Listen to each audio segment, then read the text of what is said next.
Bonjour! I hope everyone is having an amazing summer. I'm going to get right into what this video is about. This is going to be a long one. So this video I want to do two things. I want to showcase the trail that I just did, and I want to share my experience on it. So 2 days ago I finished an 8-day through hike of the Nepisiguit Mi'gmaq Trail in New Brunswick. This is a 150 kilometer trail. It begins in Bathurst, New Brunswick, and it ends in Parc Provincial de Mont-Carleton in New Brunswick. You can start it, you can do it the opposite way as well. I did it kilometer 0 to 2 kilometer 150. This trail is called Nepisiguit Mi'gmaq because it follows the Nepisiquit River. And this is a trail that was used by the Mi'gmaq people for 10,000 years when they were a nomadic people. So they would use this trail to come inland in the winter to hunt deer and caribou, and then they would take the trail back out to the ocean to fish in the warmer months. So it's a historic trail. Along the trail there are several different campsites, established campsites. In fact, there are 21 of them. So you can choose. You could do it in 8 days, you could do it in 6 days if you're a champion. You could do it in 10 days, 12 days, whatever. There are several camping options. You can choose. However, if you do start at kilometer 0, the first established campsite is 25 kilometers in. So that's a little more than I would normally like to do on a through hike, because on a through hike my backpack is much heavier. So this time my backpack was almost exactly the same as last time, 36.6 pounds. So I have made a 5-minute video for each of the 8 days I was on the trail. So day 1, 25 kilometers was the goal. I got to 23.75 kilometers, and then yes, I was stung by something. We assume it was a yellow jacket hornet. I've never been stung in my life before by anything, a bee, a hornet, a wasp. It was incredibly sudden, intense, acute, very painful. And it was so painful that I came down so hard just to swat whatever it was away I never saw, that I sprained my thumb. So my thumb was of limited use for the rest of the hike. However, and then I also had an anaphylactic reaction. So both my feet immediately became itchy, and my inner ears both became swollen and hot. Then the itchiness moved up through my body. Then the itchiness turned to hotness, major heart palpitations. My top lip became numb. My face became prickly. My vision sort of closed in from both sides. I got super dizzy and fell to the ground. Called 911. Was carried out by paramedics across the river. So quite a dramatic start to my first day. However, big lesson learned, right? I've been tested for allergies before, about 20 years ago. Allergies can be late onset, can come with age. So, anywho, so now I carry an EpiPen and Benadryl with me everywhere I go. So thankfully, all turned out well. But anyway, so day 1, 23.75 kilometers. You'll see beautiful Papineau Falls in this clip, and yeah. And then I was supposed to camp at the Gitpu campsite, but instead I camped out at the emergency room at the hospital in Bathurst. Anyway, I hope you'll enjoy this short film of day 1, which was July 22nd, of the Nepisiguit Mi'gmaq Trail.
right, so that was my day one, July 22nd. July 23rd, I just had to catch up on the sleep I didn't get being in the emergency room all night, the night before. Put an all call out on the Facebook page for the trail. Brittany answered, she put me up for the day and just let me catch up on my sleep. Thank you so much, Brittany. And then the next day, July 24th, so this is my day 2. So the moderator for the Facebook page, Louise, she's also amazing. She answered all my questions. She let me park my car at her house, like rather than at the trailhead. It's a little like safer there. So on day 2, July 24th, her husband was going for a hike anyway, so he joined me for the first part of the hike. I mean, I'm sure he was going for a hike anyway, but I also think that they were just like a little bit worried about me because I really reacted badly. I'll show pictures.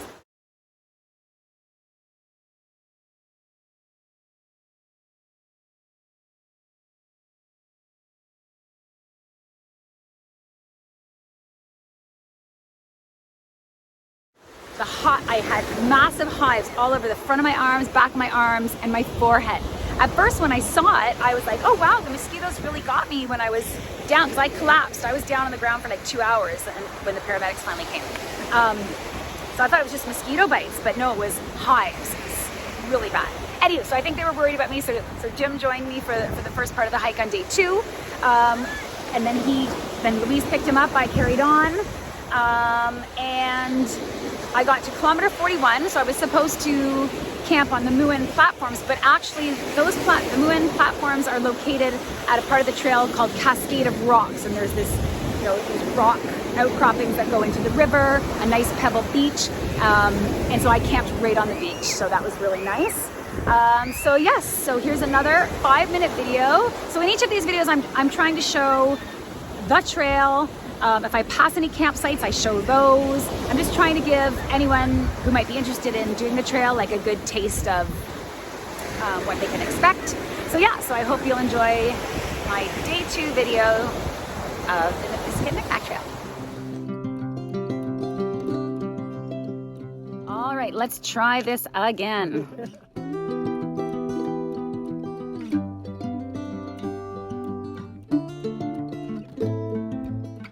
All right, so this is the spot where I collapsed yesterday.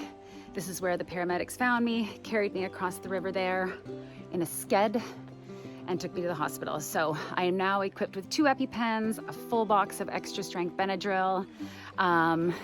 Louise's husband is here hiking the first portion with me today. He was going out for a hike anyway, so yeah. Second time's a charm. Let's do this.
right, Louise has picked up Jim. I'm on my own now.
Day 3, July 25th, was a very humid day. The bugs, oh my God, the mosquitoes, the black flies always around your head. Was it that morning? No. Anyway, the bugs were really bad that day because of the humidity. It was so bad that when I got to, so I hiked to kilometer 64 that day, so 23 kilometers, to the TM platforms. And I set up my tent on the platform, crawled in, and I skipped dinner. I skipped dinner because the bugs were so bad. And that's fine. Like, I know you'd think you're starving at the end of the day, but you're really not. You know, I was fine to skip dinner. Anyway, so yeah, here's my day 3 video. I don't really remember what happened that day, but again, it just shows the trail, shows any campsites I passed, and where I camped. So, see you in a few minutes.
probably wondering, well, where is she right now? Where am I filming this? I'll tell you at the end.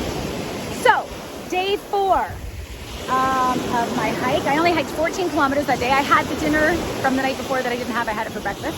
I only hiked 14 kilometers to basically the halfway point, to the 78 kilometer point, which is Keith Steel primitive spot. And at the halfway point, there is a hiker's box. So you don't have to carry your entire hike's food, because food's heavy. For 4 days, my food was like 5.65 pounds or something. So anyway, so I used up the last of my food at this primitive spot, which was really nice. And actually, this, like just as the sun was setting, this hiker appeared coming from the other direction. So he also camped there that night. And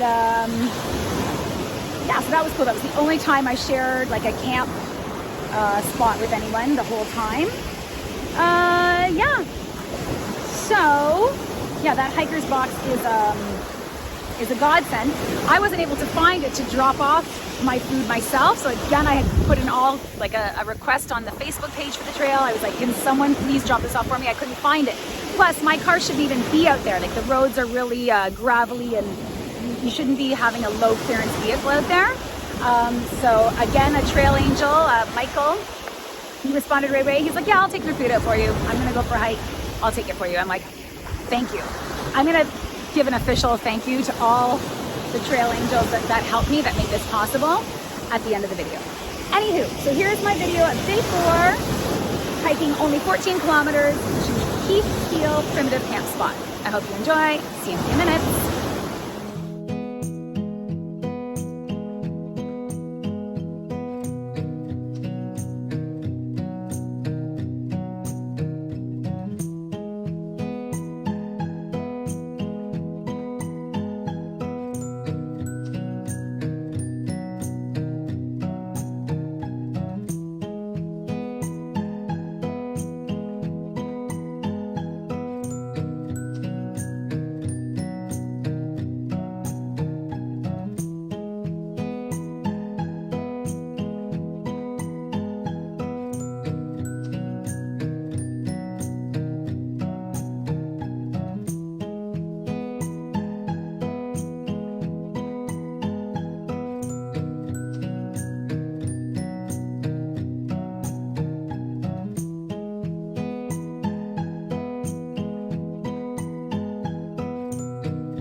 This next video is day 5. Day 5, I only hiked 17 kilometers. It's starting to get tough with the ascents and descents. 17 kilometers, to my first day at one of the warming stations. What a treat.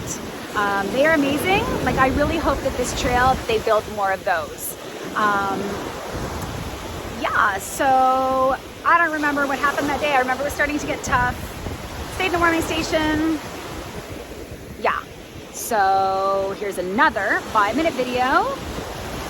And I'll see you guys. Oh, someone wrote something on the beach here. I'll figure out what that says in a second. See you guys in a few minutes.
Well, I guess that gives away where I am. So yes, I am in Nova Scotia now. The Nepisiguit Mi'gmaq Trail is in Nouveau-Brunswick. All right, day 6.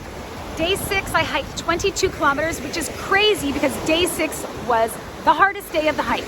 This hike is not child's play. Actually, it's funny I say that because there is a little boy named Charlie, and him and his dad Rodney last year, 2 years ago when Charlie was 8, the two of them hiked it in like 12 days.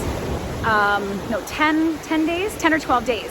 And then I actually passed them on the trail. They started at Mont-Carleton. I actually had to pass them some suntan lotion and Benadryl, given to me by Louise, who had gotten it from Rodney's wife. Anywho, they were doing it again this year, and this time Charlie, now he's 10. He was hoping to finish the trail in 6 days. So I don't know if they did or not. Okay, so, and there was also another father and son that I passed. I have to stress, like, there are some very, very challenging parts, like whether it be trees that have come down that they haven't cleared yet, massive like mud pools that you have to somehow either stomp right through or somehow like figure out a way, like this log and that rock and this bush and holding on, like, so this day 6 was by far, it was so hard. It was so hard. Like, I keep telling people like that I had to pull some like Indiana Jones style moves to like get through this. Like I was in absolute shock of what I had to do to get through this section. I actually ripped my my backpack open, just like the side pocket. Yeah, it was really hard. Not just ascents and descents, like obstacle course. But I love it. I love it. And I did it, obviously, so it's tough, but like, so are we, right? So here's my day 6. And day 6 I ended, in the most lackluster camp spot of my entire journey. But, because it also, there was rain.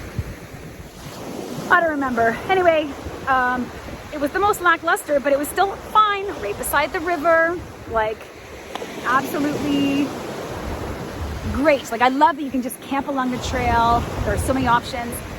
Anywho, here's my day 6. Oh, but you know what's not in these videos? The hardest parts. I can't film the hardest parts because I'm busy. Like, I'm busy doing my Indiana Jones stuff. So yeah, this is a taste of the trail, except for the hardest parts. Anywho, here's my day 6. See you in a few minutes.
7. Day 7 was crazy because of the weather. There was a massive storm.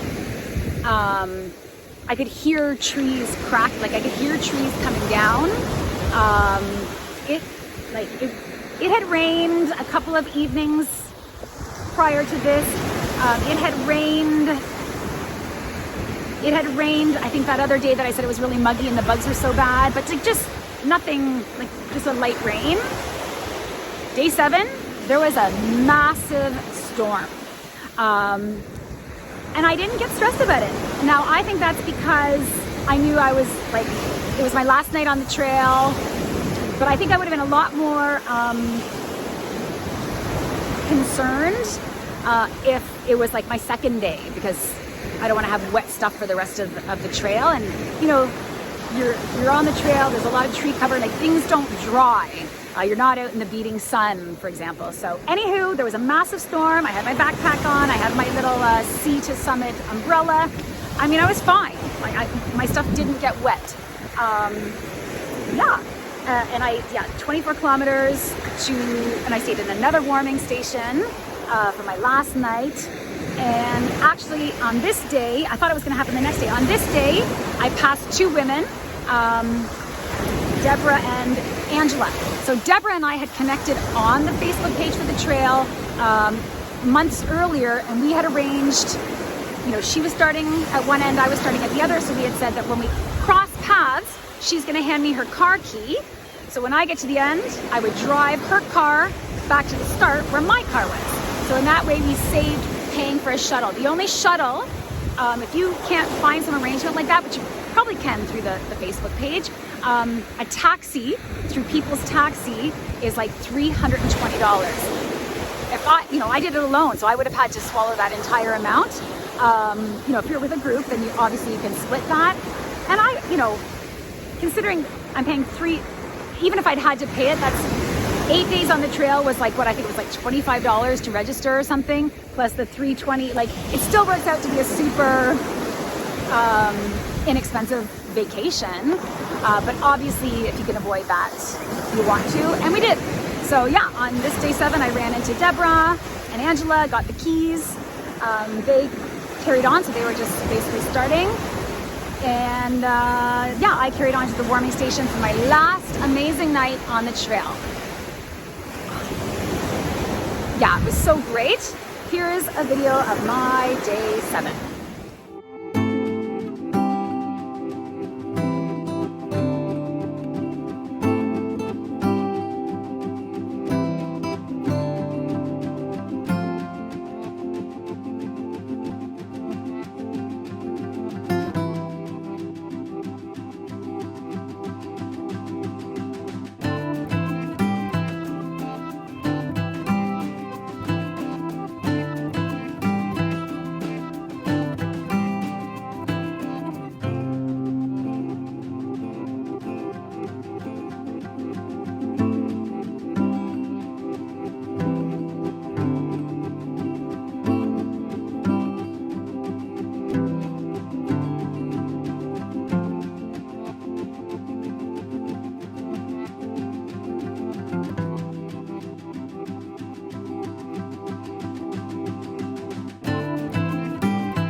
brings us to July 30th, my day 8. So I only had 11 kilometers to finish off the trail. So really, I probably could have done the whole trail in 7 days rather than 8. But you know, I had adjusted, like one day I was planning to go here, I did an extra 7 kilometers actually, you know, so, and that's the great thing about the trail. You can adjust as you go along. Anywho, so, and it's so funny because in the last 4 kilometers of the trail, it's on like an old logging road or something. Lots of trees have come down. Yeah, oh my God. Again, more Indiana Jones style stuff happened. But on that last 4 kilometers of trail, suddenly there are no blazes. So it's like earning your last, you know, Girl Scout badge. So I had my compass out and I had my map out and I was just like, yep, this has to be, like, even though I didn't see a single blaze because it's very well blazed. And in between the blazes, like the little turtles, there are blue trail markings in between the blazes. Like, it's very well blazed. So all of a sudden, for there to be no blazes, I was like, oh my God, because 4 kilometers is a long way to go in the wrong direction. Anywho, I didn't go in the wrong direction. My compass and map reading skills were spot on. And yeah, I finished the trail at noon. I think it was 12:01 in Parc Provincial de Montcarleton.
And yeah, I have to say this trail, I would say this trail, like as far as like personal accomplishments, yeah, like my bike ride to the East Coast, my bike ride to the West Coast. Yeah, I really think this is number 3. Yeah, it just, yeah, it was so challenging, so rewarding, so beautiful. It just was so fantastic and so peaceful. Yeah, I don't know. If you're considering do it, I highly recommend you do. Order the Nepisiguit Mi'gmaq Trail. There's a guidebook and a map, right? So you'll need both of those. Join the Facebook page. That was incredibly helpful for me in arranging everything. And yeah, so I would like to thank Louise, the moderator of the page, who helped me out immensely, Brittany, who put me up for the day, and then put me up at the end of the trail, because I learned that she had an Airbnb. So I was like, I want to rent your Airbnb. She's like, no, it's already rented. Just, you can stay with me again. So I did. I want to thank Michael, who dropped off my food at the hiker's box.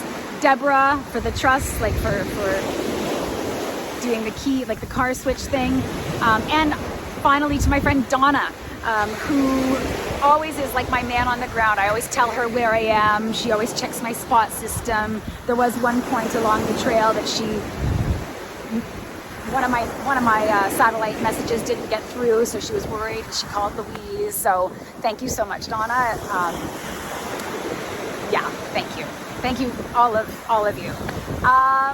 Yeah, so I know this is gonna be a really long video, so I've been trying to keep my blabbing in between to a minimum, but I don't think I was that successful, and that's fine.